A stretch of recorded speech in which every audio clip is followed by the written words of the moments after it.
Hey guys, good morning. Welcome back to the heart of home. I'm waiting for my water to steep to make a second glass of tea.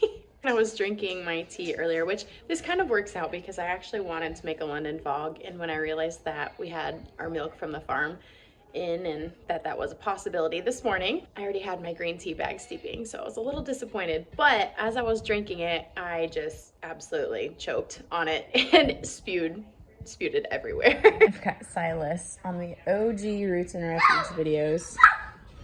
What are you learning about? Animals. Animals. Apparently the time change didn't affect us all.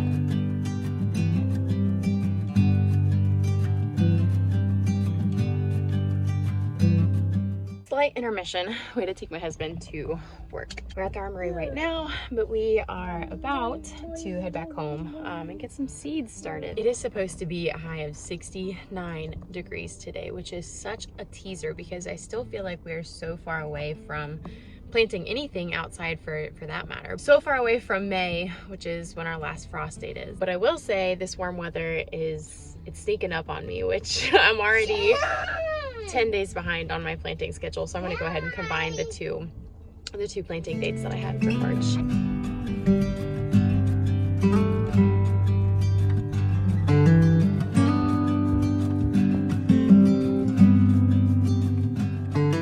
Today we're going to focus on planting right there, those March plants. Now I'm not doing all of these, but I am definitely going to be starting some of them.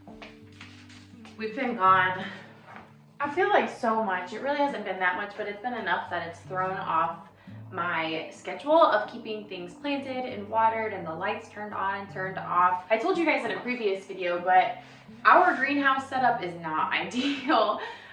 When we moved to this house a year and a half ago and began renovating everything just got scattered all over the place. Things just got real messy. This greenhouse, while it's sufficient for what I have been using it for in previous years, we're just at a point where we need to upgrade. Our lights need to be upgraded. Our greenhouse setup entirely needs to be upgraded. I mean, I can't even close this all the way anymore. And so I'm just trying to steward what we have right now. And then next year, the plan is to expand it and to get some just more effective setup for seed starting. So the first things first, I need to find all of my seeds. Okay, I've compiled my list. Today we're going to be planting tomatoes, peppers, strawberries, ground cherries, broccoli, kale, sunflowers, and beets. I also have some other herbs and flowers that I need to look at the start date for planting indoors or starting seeds indoors, because I don't have that on my handy dandy little seed starting diagram. I need to go ahead and find these guys in my seed totes, which if you're new here and you haven't seen in a previous video, these are actually just photo totes that I got on Amazon. And if it's something you're interested in, or if you're looking for a good way to store your seeds, I will go ahead and link those in the description below on my Amazon storefront.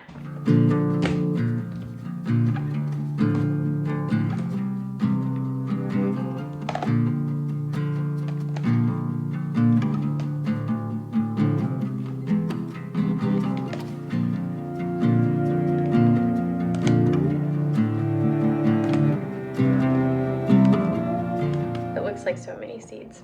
I'm a little intimidated. I've been falling behind on all of this.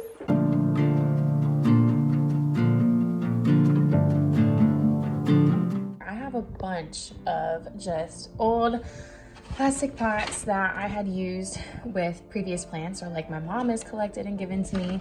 These little 2-inch pots, which these are incredible. These are so nice. They're very thick, they're very durable. These were in my great uncle's garage that we found when we were cleaning out his house after he passed away.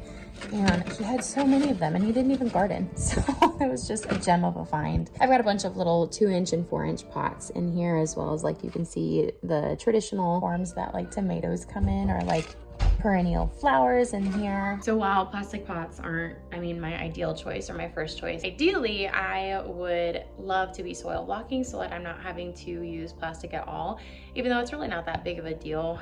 It's not like these are being heated up or they're really leaching much of anything into your soil. You do have, if that does bother you, there are options like these biodegradable. I think these are 4-inch pots as well. I got these online. I can't remember exactly where. I'll link it below. There are multiple options. So if you are somebody that's like completely against plastic, there are a ton of different options for you to use. If it doesn't bother you, here's your reminder to ask your neighbors, ask your family members that buy their plants every year to keep what the plants came in, because you will take it off their hands instead of just throwing them away. So I've got my setup here. I am going to start all of my little strawberry starts in here. I've never started strawberries. I've only ever bought the sister runoffs of the mother plant. So we'll see how this goes. And then I've got some 4-inch pots in here that I'm going to do like cluster growing for like tomatoes and stuff. And then I'll eventually tease them apart. And then I also have a bottom tray to obviously hold in the soil and the water when I water them, but also because when the tomatoes have long enough roots, I'd prefer to bottom water. That's my ideal method of watering, just so that I'm not getting the plant and the foliage all wet, because that can lead to a higher chance of disease and molds and all sorts of different things if your plant is constantly wet. Hey, this is where I got these trays as well as these biodegradable growing pods. Here is where we are starting. I've got all of my labels ready. I've got a couple of different varieties, like here's 2 different Super Sweet 100s. But one is from Johnny Seed and one is from Earl May. I've also got some botanical interest tomatoes here as well. I've had some of these seeds, as you can tell, like some packets have already been opened, and so the germination rate has obviously decreased over the years. So I'm going to go ahead and plant multiple seeds from different years and different companies just to increase my chance of germination.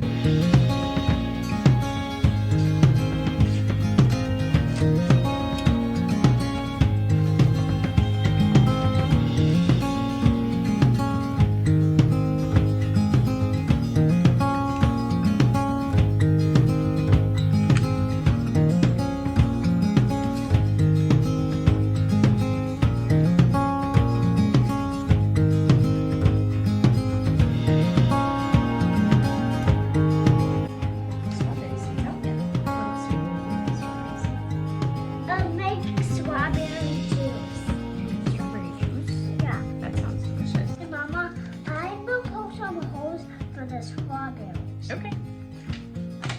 There's one. That's all the holes. Do you like gardening with mommy?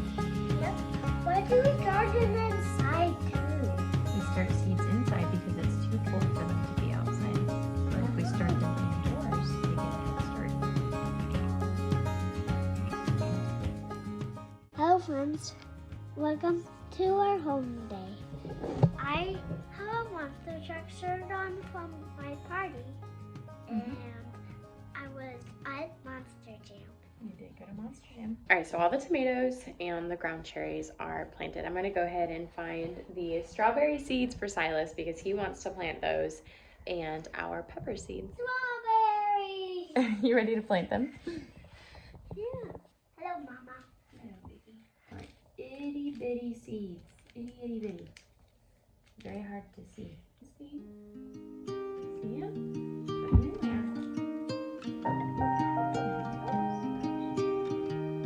there. I've been working so hard to get you out my head, but I can't stop my thinking for the words that you have. All right, well, we got the tomatoes, ground cherries, strawberries, and kale, broccoli, some feverfew, and some endive planted. So we didn't get to the sunflowers or the pepper plants today, but that's okay. I'm actually running out of time. I've got to take him to preschool, and so what I'm gonna do, I'm just gonna mist the top of these seedlings.